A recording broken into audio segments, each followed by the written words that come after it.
Hey guys, today I'm going to be talking about the TV series Shogun.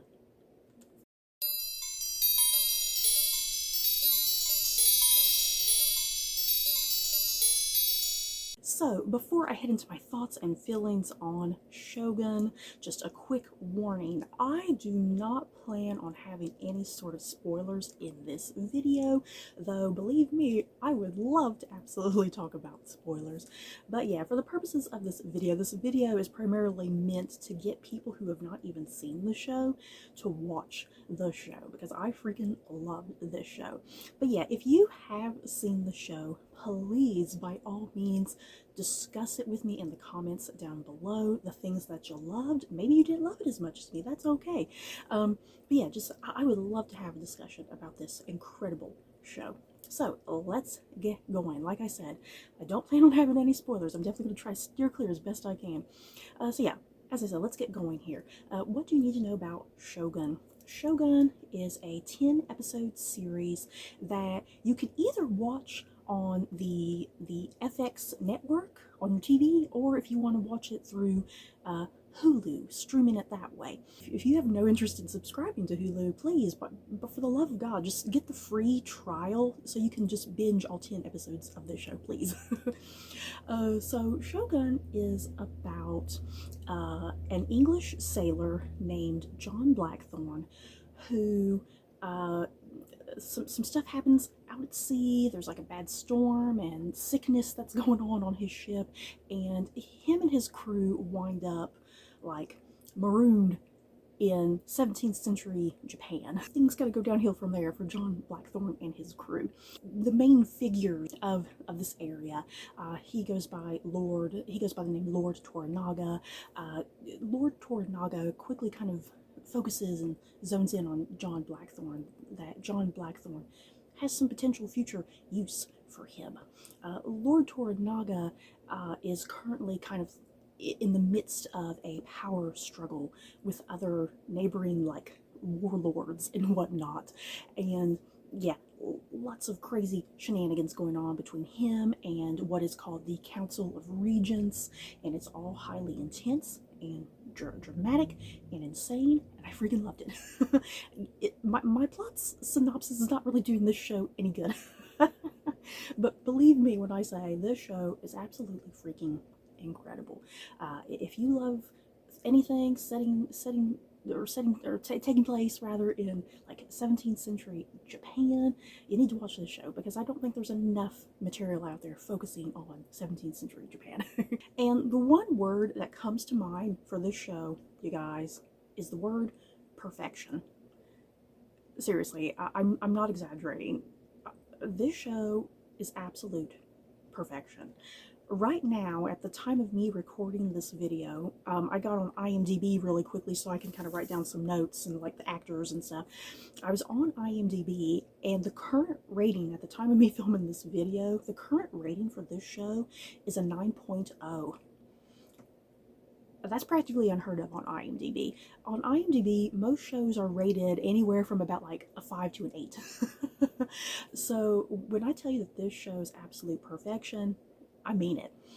Everything from the writing, the directing, the acting, the costuming, the cinematography, the music, just every single damn element of this show was sheer perfection. I honestly have nothing to complain about this show. I didn't see a single flaw with this show.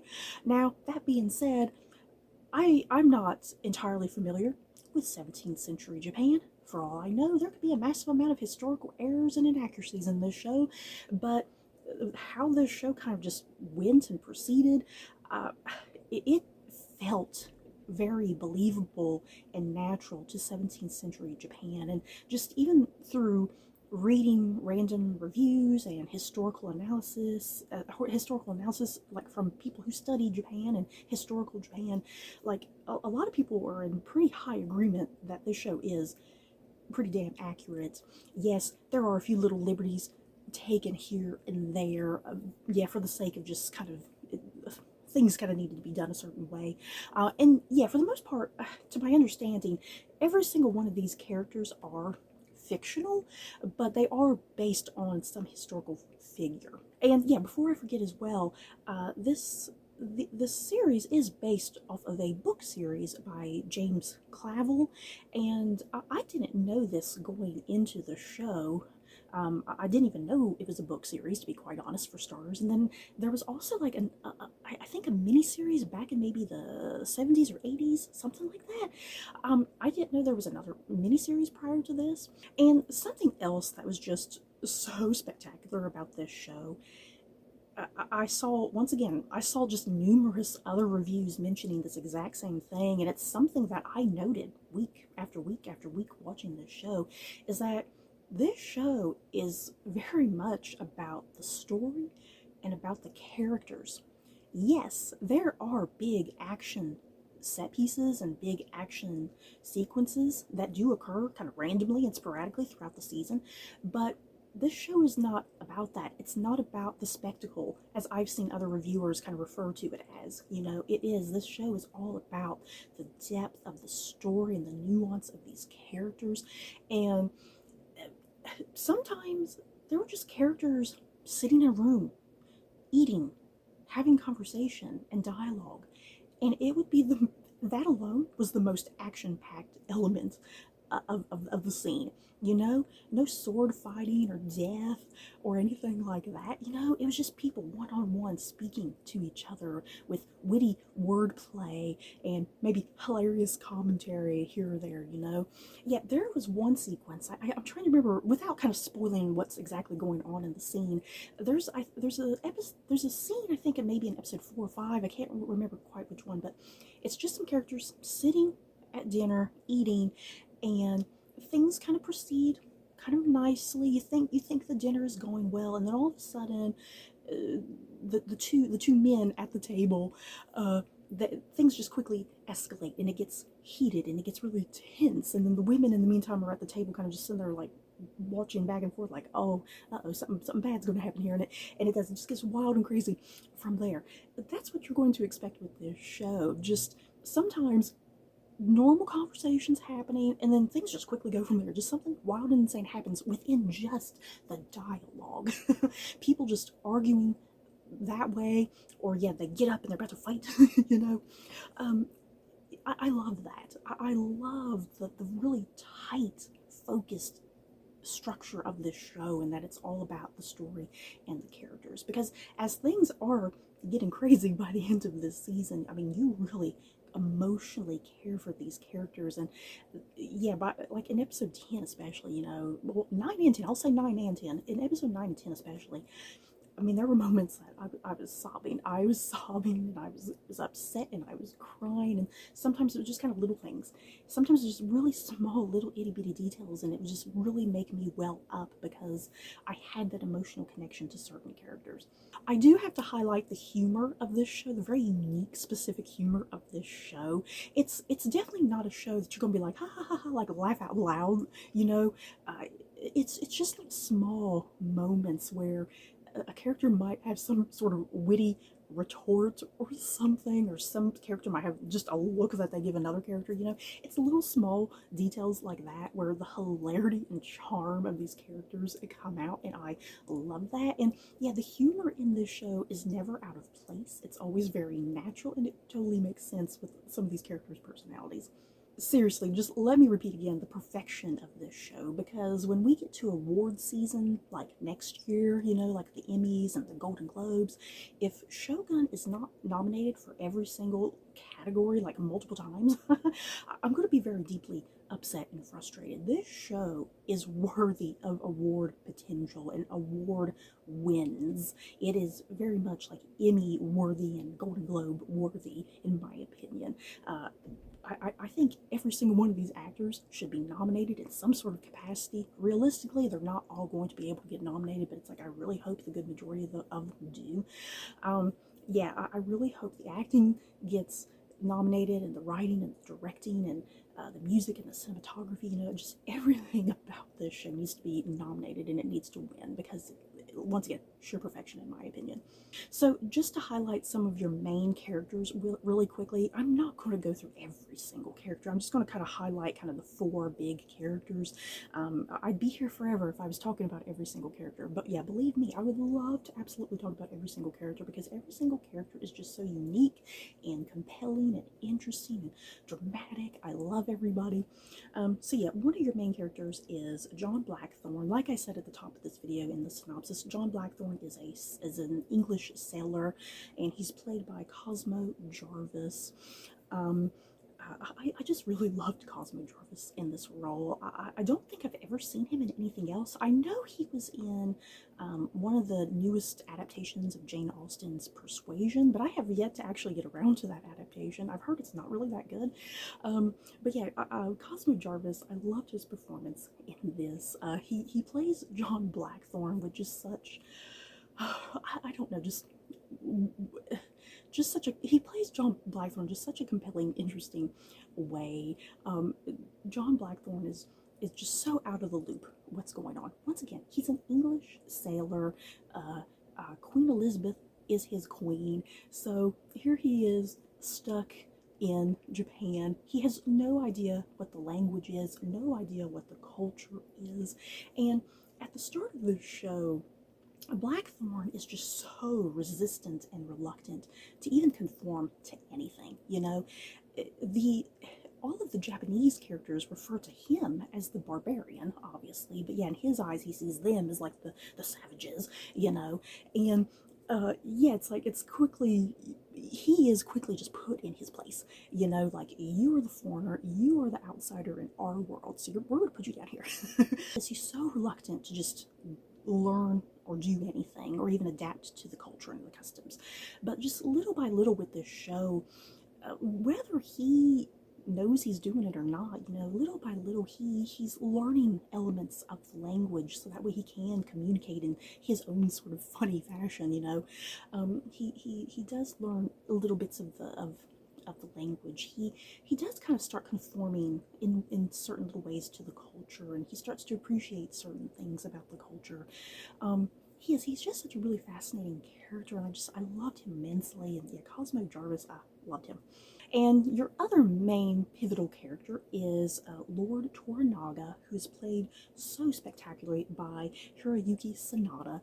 Seriously, Hiroyuki Sanada, this man has been in Hollywood for decades, yeah guys, decades. And I think I was looking up on like his Wikipedia to see how old he is, and I swear to God, what did it say, 63? Did it say he's 63 years old? And I was like, oh hell no, this man is not 63 years old.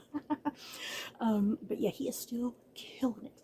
Hiroyuki Sanada, he's one of those actors that it's like you recognize his face. He's in so many random different things, but he's never like had a proper, I feel like he's never really had a proper leading role like this, and you could just tell he relished this role just episode after episode. He was given some of the most amazing dialogue and costuming. I just absolutely love the character of Lord Toranaga. Lord Toranaga is an enigma in this show. You're not quite sure where he is sometimes, because he is your good guy, but sometimes you do kind of have those questionable moments, like, could he possibly be a bad guy, you know? But yeah, he's definitely leaning more to the good side, I think. And yeah, he's very much an enigma. He's very fascinating and interesting, very nuanced.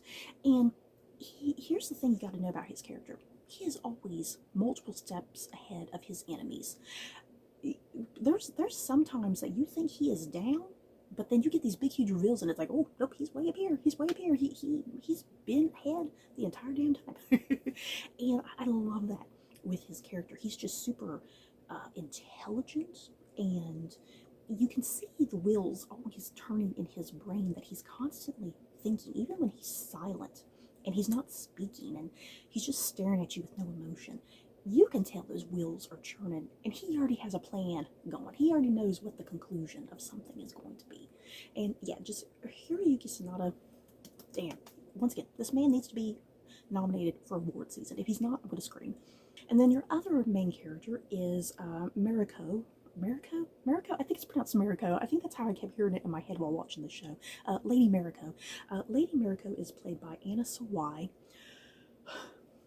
Lady Mariko, you guys, I think is easily the best character on this show. There's not too many female characters on this show, but yeah, Lady Mariko is the absolute most pivotal female character on this show. And she has a really tragic history and backstory that gets developed over the course of every episode. And seriously, she is one of the most pivotal characters by the time you kind of reach a certain point in this season. And she just kind of comes out of nowhere, you know? And another big factor with her character is that Lord Toranaga, he needs Lady Mariko to be his translator. She's pretty much the only character who can speak English. So she's always speaking to John Blackthorne and translating the conversations that are going on between Blackthorne and Toranaga, as well as just other numerous characters. And I love how Mariko would translate, because she wouldn't entirely translate like exact word for word, especially like Blackthorne, when she would be translating what Blackthorne would be saying, because Blackthorne would be over there speaking like using curse words and using foul language, and of course Lady Mariko would be like, I am not repeating that to Lord Toranaga. So she would kind of clean up the dialogue essentially and make it run smoother and not cause any offense to anybody. So I love the translation moments in this show. Everybody's not speaking English. You know, the show could have easily taken that route and everyone's just speaking English, but no. I love the fact that this show, everybody's kind of pretty much speaking their natural language, and yeah, there's language barriers, as there would have realistically been during this time period, you know? So I loved that the show took that approach and made it realistic and believable with the language barrier. And yeah, I mean, there's huge chunks of this show that are entirely in Japanese. And yeah, another big factor with Mariko's character is also her religious self that we see presented as well. Religion is a huge pivotal part of this show, which was kind of surprising to me. I wasn't expecting religion to play such a big pivotal role in the show, but it does, and especially with her character, it really comes into huge big play in certain aspects of this show, and I really found that unique. And then the fourth character that I would like to talk about really quickly is the character of Yabushi, played by Tadanobu Asano. Hopefully I'm pronouncing his name correctly. Yabushi, oh my god, this guy, you guys, he's... How to describe Yabushi? I'm not even quite sure how to describe Yabushi. He's sort of villainous, but he's not like a straight out villain, I would say. He is kind of more of a foil and an antagonist to both, you know, like Blackthorne and Lord Toranaga and whatnot. He's definitely a foil. Yabushi is definitely the type of character. He is looking out for number one at any given time. If someone is doing something on this side, he's going to make sure he's good on this side. If someone's doing something on this side, he's going to make sure he's on the good side of this side, you know? So he's always a character that he has one foot in every single camp. And when things are looking up or down on any given side, you know, he adjusts to the mood and the flow, you know? So Yabushi he was just such a hilarious, charismatic, interesting character. Once again, he has kind of this villainous aspects to him, but I think he's definitely more of kind of an antagonist and a foil more than like a villain, like I said. He was definitely the most humorous character. He has some of the best comedic relief at any given time. And I loved his interactions with every single character. Yeah, I really also just loved where his character kind of wound up by the end. Kind of expected, but still done in a really interesting way. And like I said, I could easily just go on and on and on about every single character on this show, but I'm looking at my clock here. I'm already like 20 minutes into this review, so I gotta start winding down here. So a potential for a season 2 of this show.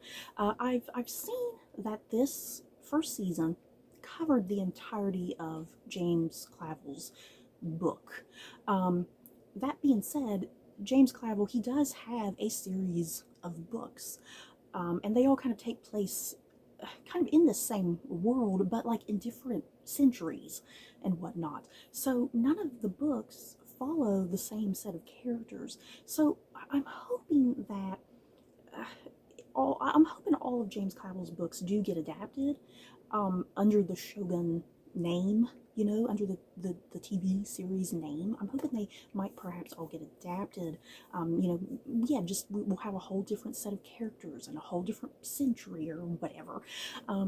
Because I would love this creative team to keep going, you know, because like I said, I didn't even know these were a series of books, but it seems like James Clavell has really set up a unique, interesting world, and he has a lot of really great historical context and enrichment going on, and it seems like all that needs to be seen on TV, you know. So I'm hoping that we get a season 2, you know, not a season 2 in a traditional sense, because I imagine that this show would maybe be more of like a anthology series, if that makes sense. But yeah, seriously, guys, when this show ended, when the final minute just ended and it went right into like the ending credits and whatnot, I genuinely kind of teared up. I genuinely teared up. I was just really upset and saddened that this show came to an end. Like, I'm getting emotional even just talking about the show. That's how much the show just really kind of got to me. And once again, just a perfection. This show is just absolute perfection. I have not seen a single bad review for this show. If there's anybody who hated this show, I really need to know what it is you hated about this show. Because like I said, I've not seen a single bad review. And this is one of those rare shows that just, there's a unanimous like to it. You know, everybody unanimously loves and likes this show and is in agreement about pretty much every single thing, and that is rare nowadays in television. So you guys, that is it for my review of Shogun. In the comments below, please have a conversation with me about this show if you did watch it. And did this review push you to watch this show? I really hope it pushed you to watch this show if you have not already. Seriously, if you love shows like Game of Thrones and The Last Kingdom, Vikings, even something like Peaky Blinders, weirdly enough, because I consider all those shows like top-notch programming in my opinion. And yeah, this show is definitely like way at the top, I think, as much as I love every single one of those shows. So if you love any of those shows that I just listed, you have got to watch this show, for the love of God, please. So yeah, that is it for this review. Don't forget to like, comment, and subscribe. And if you like this video, you may like these other videos. Bye, guys.